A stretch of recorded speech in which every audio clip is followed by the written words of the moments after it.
Hello and welcome to the first edition of Stuff to Know. I'm Nathan. And I am Robert. In our first episode of our podcast, we will be analyzing and discussing the effects of air pollution.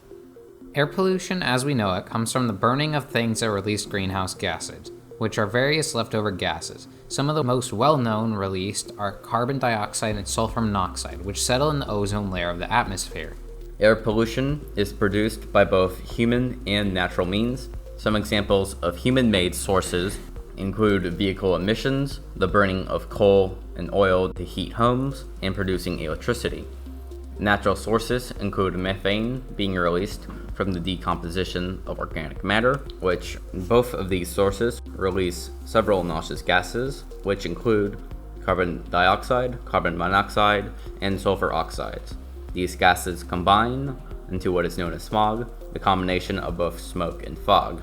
What we found from our research is the effects on minorities, marginalized communities, and individuals with disabilities are more pronounced than the effects on the average person. Minorities are disproportionately negatively affected, often being in closer proximity to new stationary sources of air pollution and having poor air quality or lack of proper health services. Individuals with asthma and/or other respiratory-related defects and diseases are also at greater risk due to their weakened respiratory systems. According to the Environmental Protection Agency, particulate matter, or PM for short, is a complex mixture of extremely small particles and liquid droplets, typically made up of acids, organic chemicals, metals, and parts of soil and dust particles. Some of these chemicals are sulfites, carbon and mineral dust, which are released from burning fossil fuels, and organic matter being burned in wildfires.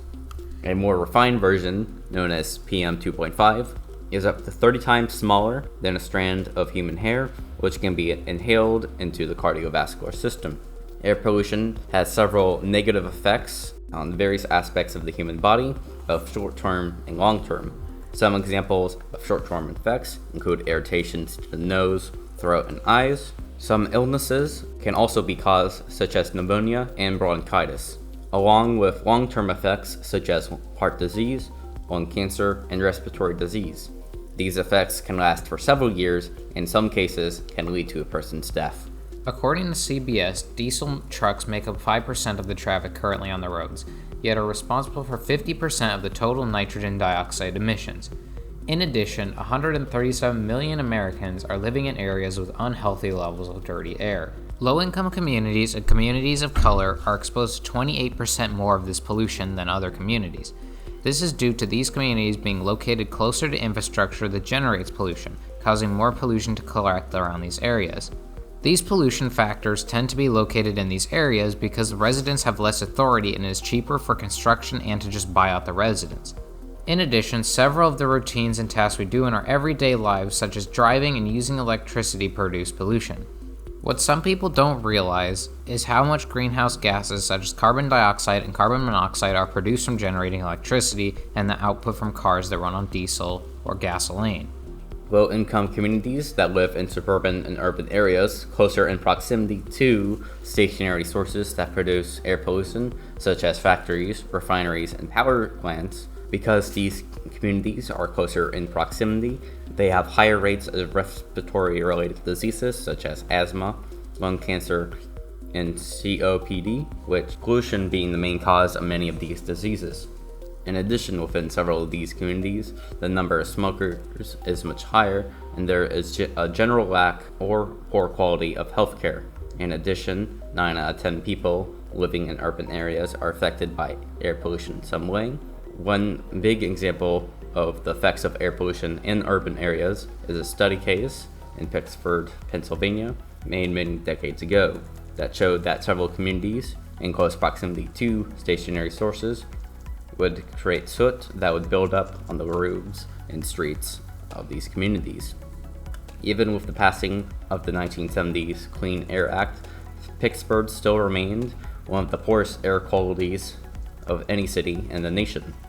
Another study found that over 13 million individuals who qualified for Medicare were at greater risk of premature death due to fine particle buildup in their respiratory systems.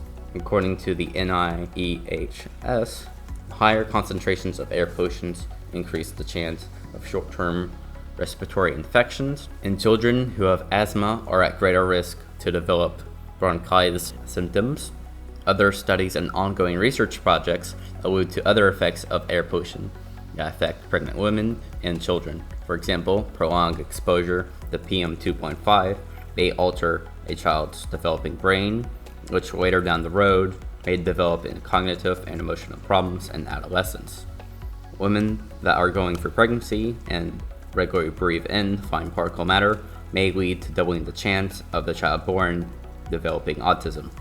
There is a greater risk to the communities and individuals that are near stationary sources that produce air pollutants such as power plants and factories.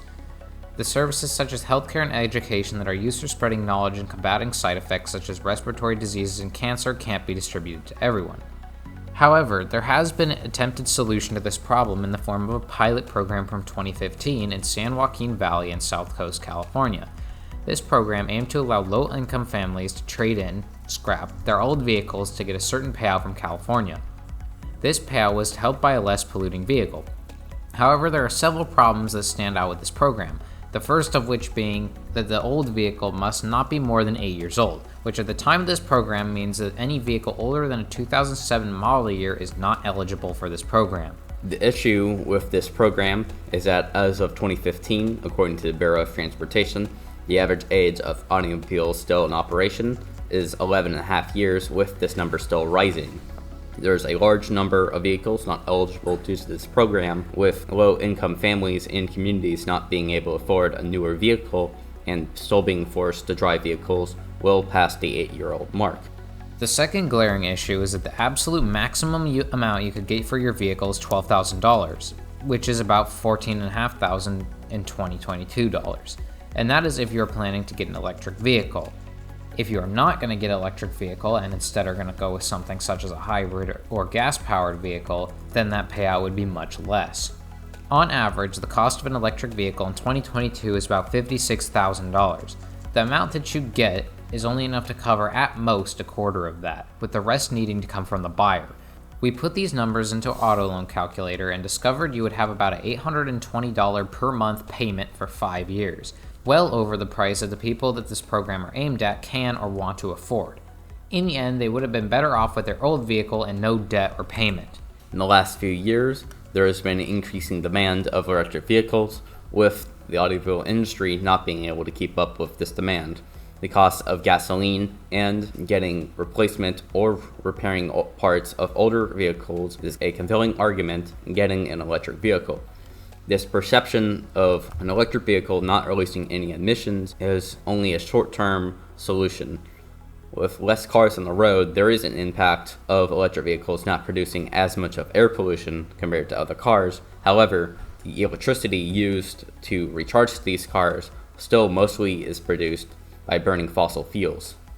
In conclusion, air pollution has negatively impacted everyone on Earth, but these effects are not fully universal. It disproportionately affects minorities, marginalized communities, and those who are at risk, living closer in proximity to stationary sources, and highways with vehicles producing emissions put those people at risk. Thank you for listening. If you're interested in learning more, we will have our sources in the description along with our research. That is all. I hope you have a nice rest of your day.